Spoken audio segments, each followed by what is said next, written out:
Hervé, il y a un autre sujet qui vous inspire énormément, c'est les femmes. Oui. Parce que si les femmes, elles sont très très importantes. Là, alors, Vous avez un sketch sur un homme qui se déguise en femme. je crois que c'est l'un des premiers. Il est vieux celui-là. Oui, mais il est bon. En fait, c'est une. J'ai pas dit que les autres étaient mauvais, mais celui-là, il m'a beaucoup fait rire. C'est un monsieur qui cherche du travail.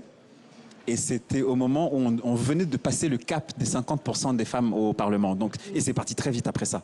Et donc, il arrive déguisé en femme. Il a un nom générique qui est Hope Kwizera, qui est redondant parce que Hope Kwizera, c'est le même. Et il postule pour le boulot en tant que femme. Et à la fin, quand il a le boulot, il s'en plaint.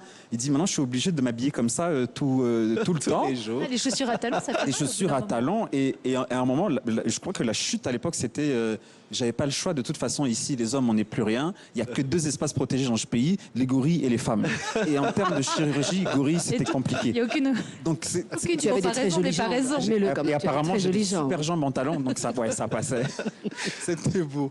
Oui, justement. Oh, des beaux souvenirs. Justement, les femmes, elles ont vraiment une grande place ici au Rwanda. C'est connu que ce soit dans les instances de décision, comme au Parlement ou au gouvernement, mais aussi dans les arts. Parce que, par exemple, Isho Art Center, c'est un projet de femmes à la base. Oui, entièrement. Ce n'est pas qu'on n'a pas besoin des hommes, mais disons qu'on prend enfin notre place. C'est différent. Tout à fait. OK. Moi, je vais venir vivre au Rwanda, alors. Caribou.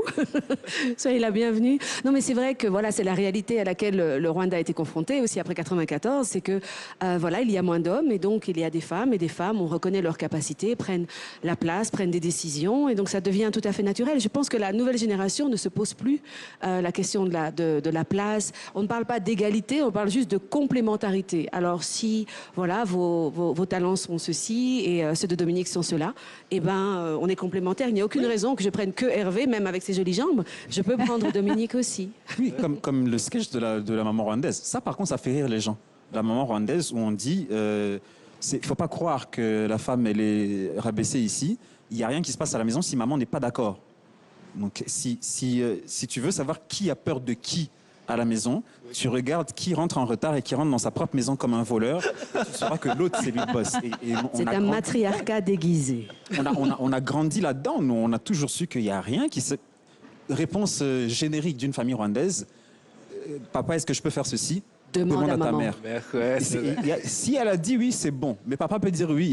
Il a dit oui. Moi, je dis non. Et voilà. Et c'est comme ça. On l'a toujours su. Donc, ça n'a jamais été, comme dit Carole, une question. On se dit, la femme n'a pas sa place. Bon, non. Déjà, c'est elle qui te donne ta place. Donc, il n'y a plus cette négociation-là. Ça n'existe plus.